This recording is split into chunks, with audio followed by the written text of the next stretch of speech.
Le président Donald Trump en rajoute évidemment. Un jour ne passe pas sans qu'il menace de nouvelles industries ou de nouveaux pays, de nouveaux tarifs. Cette fois-ci, c'est les produits pharmaceutiques qui entrent aux États-Unis qui pourraient être l'objet de tarifs qui pourraient monter jusqu'à 250 essentiellement, ça ferait tripler le prix de certains médicaments. Puis comme les marges sont très élevées dans la pharmaceutique, j'ai l'impression que ça serait en grande partie refilé aux consommateurs.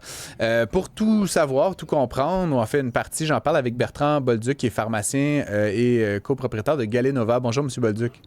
Bonjour. Merci d'être avec nous. J'aimerais un peu comprendre, là, si on essaie juste de voir un peu derrière les motivations. Je connais pas très bien l'industrie, je vais vous avouer. Qu'est-ce qui motive finalement fondamentalement le président américain à vouloir tripler le prix des médicaments importés?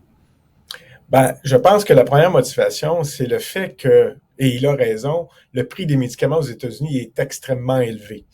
Et il est extrêmement élevé pour plusieurs raisons, mais pas nécessairement à cause des compagnies pharmaceutiques, mais surtout parfois à cause des intermédiaires qui s'insèrent dans la chaîne de distribution. Mais de vouloir baisser le prix des médicaments, on ne peut qu'être d'accord avec ça, mais il faut que ça se fasse à un certain niveau et d'une certaine façon, évidemment. C'est pas en augmentant les tarifs qu'il va réussir son exploit.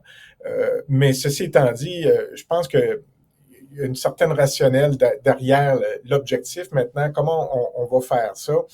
On connaît la technique Trump, là, maintenant. Là, on met des tarifs, puis après, on négocie. Alors, c'est un peu ça qui est en train de se faire. Il faut savoir que déjà, le président de Pfizer a déjà passé un coup de fil à M. Trump et il semble que les discussions sont bonnes, mais vous voyez bien qu'il applique la même recette qu'il a appliquée dans plein de secteurs aux médicaments, qui est quand même un secteur un peu différent. C'est quand même particulier. Vous dites on veut faire baisser les prix. D'ailleurs, M. Trump là, semble avoir un petit défi de compréhension là, des mathématiques fondamentales. Il disait qu'il allait faire baisser les prix de 1500 là. Je peux avouer que j'ai essayé ça de plusieurs façons. Juste pour ceux et celles qui sont peut-être pas familiers, là, quand on fait baisser de 100 c'est pas mal le maximum qu'on peut faire baisser. C'est-à-dire qu'on enlève le prix. Après 100 il n'y a plus, je sais pas, à moins que le prix devienne négatif. Et même dans ce cas-là, on ne l'exprimerait pas de cette façon-là. Bref, il a dit, là, je pense que c'était peut-être un peu malhabile, mais que c'était 1000, 1200, 1500 %. Bref, il veut faire baisser les prix des médicaments. Comment est-ce que l'imposition de tarifs, puis encore une fois, M. Bolduc, j'interpelle, là, disons qu'on essaye de faire la séquence logique de Donald Trump, là, à tort ou à raison. Comment est-ce qu'en imposant des tarifs, il espère que les prix vont baisser? Est-ce qu'il y a une séquence, par exemple, en rapatriant la production aux États-Unis, en mettant... Il n'y a aucune logique, donc? Non, il n'y a absolument aucune logique. Vous avez tout à fait raison. Évidemment, son objectif, c'est de rapatrier la fabrication pharmaceutique aux États-Unis. D'ailleurs, il y a plusieurs grandes pharmaceutiques qui ont annoncé des investissements majeurs aux États-Unis dans les prochaines années. Ça va prendre des années, évidemment, pour construire des nouvelles usines pharmaceutiques. Donc, ça va se faire. Mais évidemment, le coût de production aux États-Unis va être plus cher qu'en Inde ou en Europe ou dans certains pays d'Europe. On peut prendre comme exemple des compagnies comme Merck, comme Eli Lilly, comme Pfizer. Ils ont des usines en Irlande où ils ont un coût de production qui est plus faible qu'aux États-Unis pour des raisons fiscales. Mais évidemment, ça va prendre du temps à transférer ça là-bas. Ouais. De baisser le prix des médicaments, encore une fois, c'est très louable. Mais à part les données gratuites, là, après 100 comme vous dites, c'est exactement ça. Donc, ce qu'on peut s'attendre, c'est qu'il va y avoir des négociations et que les pharmaceutiques vont couper un petit peu et les intermédiaires, les groupes d'achat hospitaliers, les regroupements d'assureurs, etc., vont aussi couper un petit peu dans leur pourcentage qu'ils prennent sur ces coûts-là. Et le prix des médicaments aux États-Unis, on peut s'attendre à ce qu'il baisse un peu. Il est plus élevé aux États-Unis qu'à peu près n'importe où dans le monde.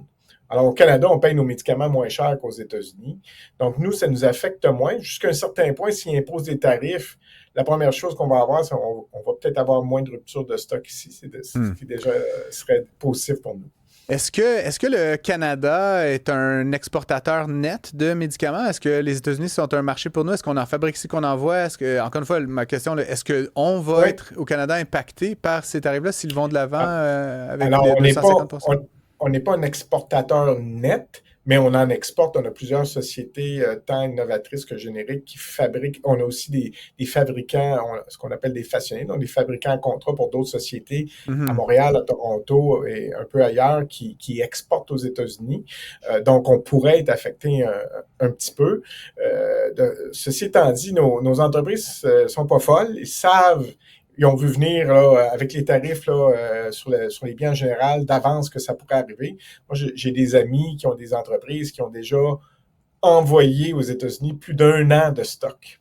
Ah oui. Alors, ils ont prévu le coup un petit peu, là, ils sont pas fous.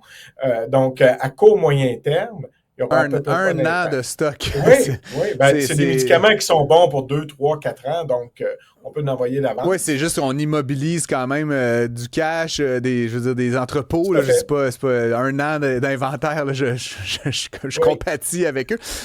Et puis, est-ce que tout ça, donc, ultimement, risque d'affecter justement ces entreprises-là? Est-ce qu'elles risquent de devoir mettre des gens à pied, de cesser leurs activités? Encore une fois, 250 là, je veux dire, on parle quand même pas de... C'est pas 10 là, on va, comme j'expliquais, multiplier par 3 et plus le prix des médicaments aux consommateurs. Quel impact ça va avoir concrètement?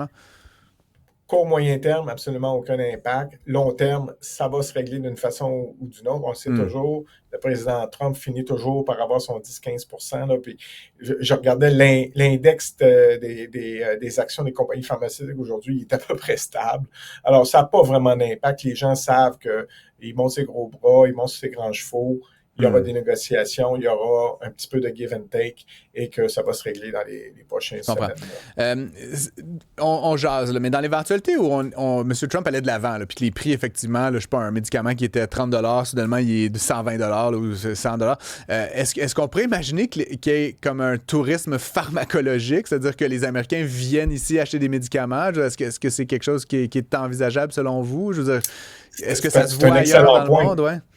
Oui, c'est un excellent point parce que ça se fait déjà un tout petit peu, mais il faut savoir que nous, au Québec, au Canada, les pharmacies, on n'a pas le droit de vendre aux États-Unis. On peut dépanner des patients, des touristes, là, ça arrive de temps à autre, mais s'il y a un autobus qui arrive devant votre pharmacie qui veut des médicaments, ça n'arrivera pas comme ça non plus, là. Ce qui risque d'arriver plutôt, c'est que les patients américains, les associations de patients, vont appeler leurs représentants, le sénateur, vont dire oh, ça marche pas. Là. Moi, j'ai la sclérose en plaques, ça me coûte déjà 2-3 000 $ par mois. Là, ça me coûte 5-6 000, ça ne fonctionne plus. Et il va avoir, évidemment, là, de l'impact là, sur le président. Il va sûrement se retirer un petit peu de ses premières propositions. Fait que moi, je ne m'attends pas à ce que ça arrive comme ça. C'est l'impact sur les patients qui va, évidemment, servir d'argument massu pour faire retraiter le président américain. Bon, ça donne presque envie d'écouter du Dalida, là, parole. Et donc, si je résume bien, Bertrand Bolduc, là, ce que vous dites, c'est qu'il y a très peu de probabilité qu'on aille de l'avant avec un tarif uniforme sur l'ensemble des médicaments importés de 250 %. M. Trump utilise ça comme une menace initiale. On va probablement arriver sur comme vous dites, un 10-15 % ou une autre entente quelconque, mais c'est tout simplement pas envisageable, notamment les pharmaciens, les associations de patients aux États-Unis vont pas accepter. Voilà, avec des annonces d'investissement majeurs des compagnies pharmaceutiques, vous allez voir ça bien. Fred Bastien, oui? Oui, ben on a Stéphane qui dit « J'ai envoyé un message à Trump en lui disant que je suis prêt à lui donner moins 1500 % de 1 million de dollars. J'attends mon chèque de 14 millions, dit Stéphane. Ouais. Mais sinon, il y a Marcel qui soulève là, qu'effectivement, pour le prix élevé des médicaments, lui, il dit qu'il y avait déjà des autobus voyageurs dans le temps qui entraient au Québec pour un petit arrêt à la pharmacie. Est-ce que ça pourrait être légal là, pour les touristes de juste se procurer des médicaments comme ça chez nous? Alors, nous, pour servir des médicaments au Québec dans une pharmacie à un patient américain, ça prend une prescription d'un médecin canadien. Alors, votre autobus, il va falloir qu'il fasse un petit détour par le GMF et se faire une prescription. Mais comme vous le savez, avoir un rendez-vous au GMF, c'est pas si simple que ça. Il va arriver, il va attendre 6 semaines, il va avoir un rendez-vous, puis après avoir sa prescription. Non, effectivement, ça me semble peu probable. Merci beaucoup d'avoir été avec nous, Bertrand Bolduc. J'apprécie. Je rappelle que vous êtes pharmacien d'industrie et copropriétaire de Galenova. Bonne journée. Ça fait plaisir.